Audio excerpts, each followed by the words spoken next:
എല്ലാ പ്രിയപ്പെട്ടവർക്കും നമസ്കാരം. ഈ കഴിഞ്ഞ ദിവസം പുനലൂരിൽ നടന്ന ഒരു സംഭവമാണ്. ഒരു പെന്തക്കോസ്ത് പാസ്റ്റർ, അദ്ദേഹത്തിൻ്റെ പേര് പ്രിൻസ് എന്നാണ്,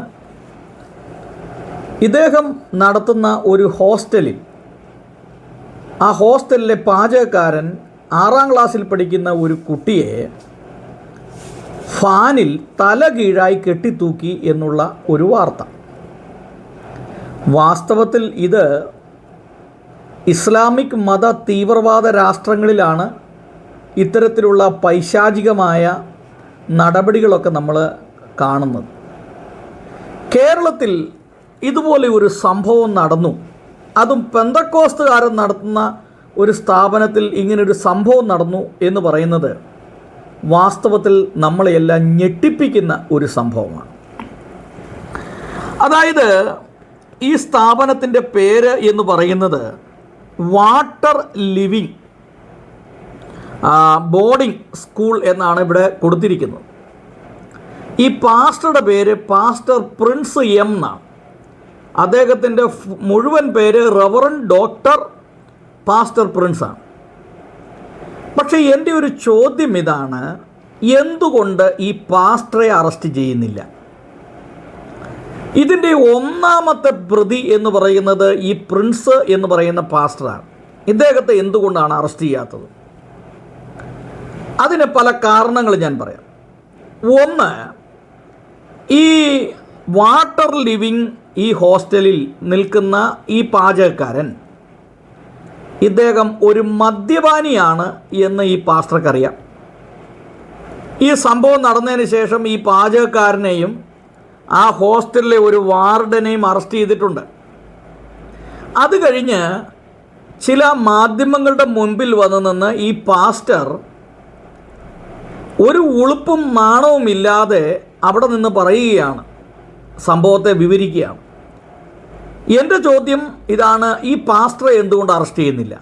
ഒന്നാമത് അറസ്റ്റ് ചെയ്യേണ്ടത് ഈ പാസ്റ്ററെയാണ്. കാരണം പെന്തക്കോസ്തുകാരൻ നടത്തുന്ന ഒരു സ്ഥാപനത്തിൽ അവിടെ പാചകം ചെയ്യുന്ന വ്യക്തിയും അതോടൊപ്പം അവിടെ ജോലി ചെയ്യുന്ന ചിലരും കൊടിയ മദ്യപാനികളാണ് എന്നറിഞ്ഞിട്ടും ആ സ്ഥാപനത്തിൽ തുടരാൻ അനുവാദം കൊടുത്തതാണ് ഈ പ്രിൻസ് പാസ്റ്റർ ചെയ്ത ഏറ്റവും വലിയ തെറ്റ്. ഒരു മദ്യപാനി അടിച്ച് പൂസായി കഴിയുമ്പം എന്തൊക്കെ ചെയ്യും? ചിലപ്പോൾ അതിൻ്റെ അകത്ത് വിഷം കലക്കോ ഇല്ലയോ എന്ന് പറയാൻ പറ്റുമോ? അപ്പോൾ എന്തുകൊണ്ടാണ് ഇദ്ദേഹത്തെയാണ് ആദ്യം അറസ്റ്റ് ചെയ്യേണ്ടത്? രണ്ടാമത്തെ കാരണം, ഈ കുട്ടികളെ കൊണ്ട് അവിടെ പണിയെടുപ്പിച്ചു എന്നുള്ളതാണ്. അതിൻ്റെ വീഡിയോ ഒക്കെ പ്രചരിക്കുന്നുണ്ട്, ശക്തമായി പ്രചരിക്കുന്നുണ്ട്. എന്താണ് ഈ ജോലി ചെയ്തേക്കുന്നത്? മണ്ണ് ചുമപ്പിക്കുകയാണ്. 5ാം ക്ലാസ്സിൽ പഠിക്കുന്ന കുട്ടി, 4ാം ക്ലാസ്സിൽ പഠിക്കുന്ന കുട്ടി, ഇവരെയെല്ലാം മണ്ണ് ചുമപ്പിക്കുകയാണ്, കല്ല് ചുമപ്പിക്കുകയാണ്, കട്ട ചുമപ്പിക്കുകയാണ്. ഒന്നാലോചിച്ച് നോക്കിയേ. ഈ ഹോസ്റ്റലിൻ്റെ ചുറ്റുവട്ടത്ത് മതിൽ കെട്ടുന്നുണ്ട്. ഈ മതിലിന് മുഴുവൻ കട്ട ചുമക്കുന്നതും മണ്ണ് ചുമക്കുന്നതും ഈ കുട്ടികളാണ്. ഏതാണ്ട് 10-11 കുട്ടികളെ ഈ സ്ഥാപനത്തിലുള്ളൂ. അതിൽ വെക്കേഷൻ സമയമായിട്ട് കുറച്ച് പേര് വീട്ടിൽ പോയി.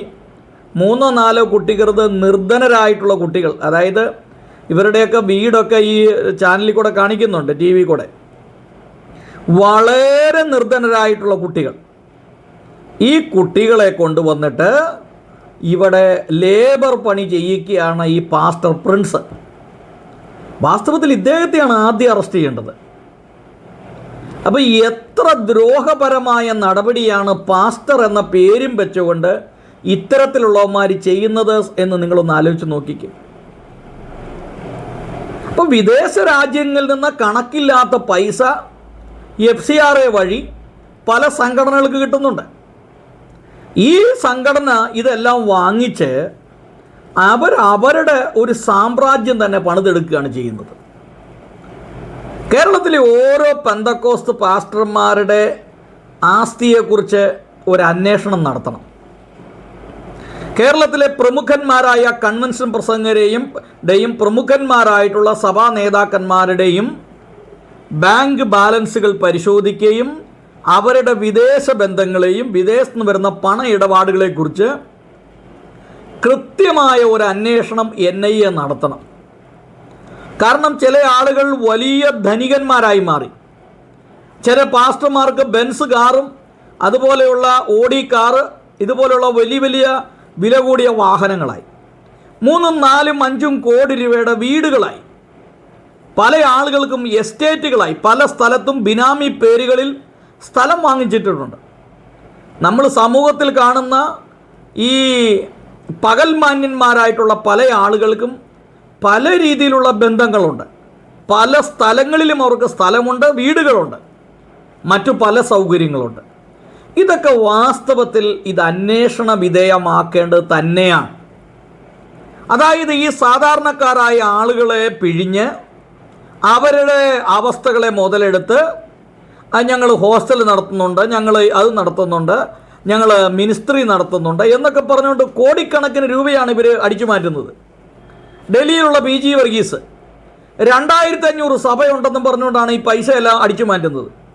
പക്ഷേ 200 സഭ പോലും ഇദ്ദേഹത്തിന് ഇല്ല. 15,000-ലധികം സഭകളുണ്ടെന്നാണ് ഒരു കേരളത്തിലെ ഒരു പ്രമുഖ ബന്ധക്കോസ് സഭ അവകാശപ്പെടുന്ന. ഇന്ത്യയിൽ 15,000 പോയിട്ട് 5,000 സഭകൾ പോലും അവർക്കില്ല.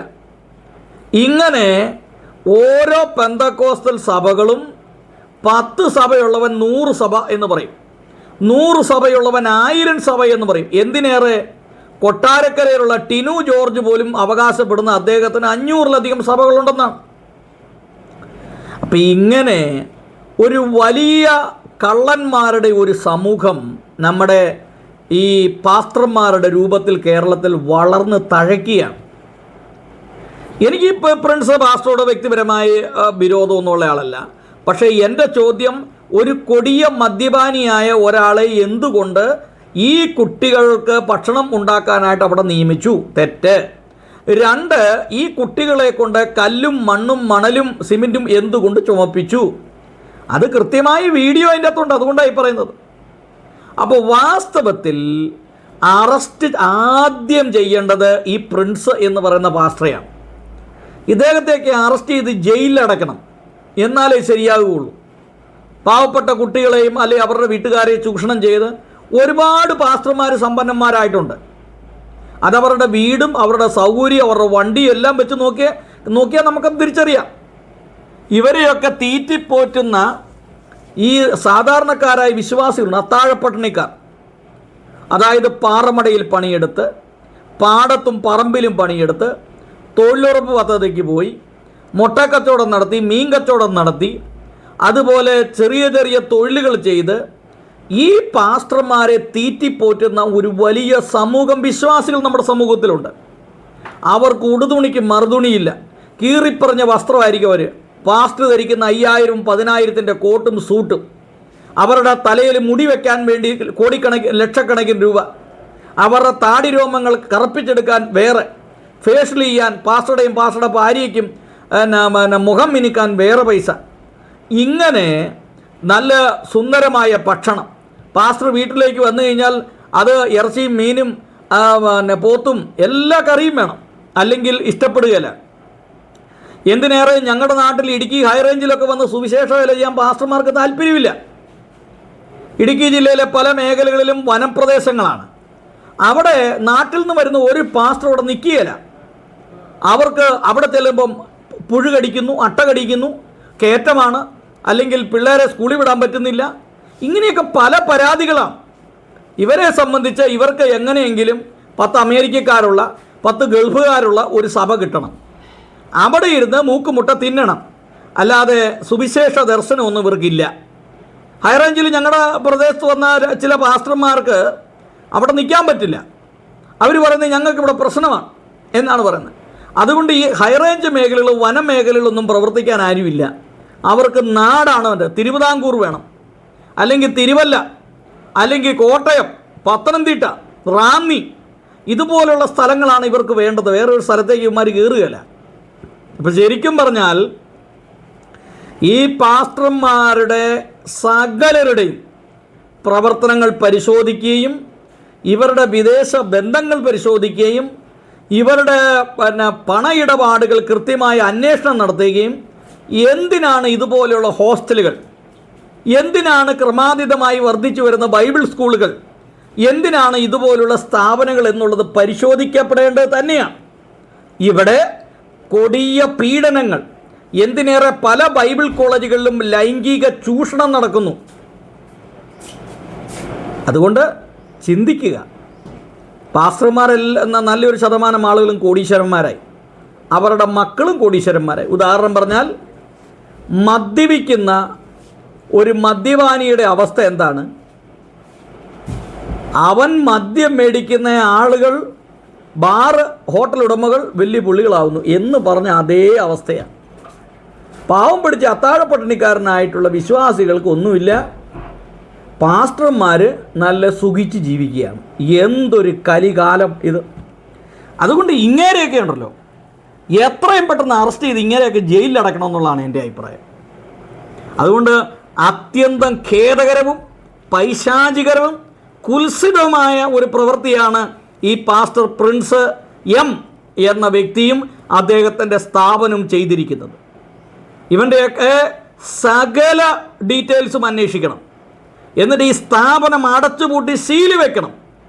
അല്ലെങ്കിൽ ഇതൊക്കെ ഗവൺമെൻറ് ഏറ്റെടുക്കണം.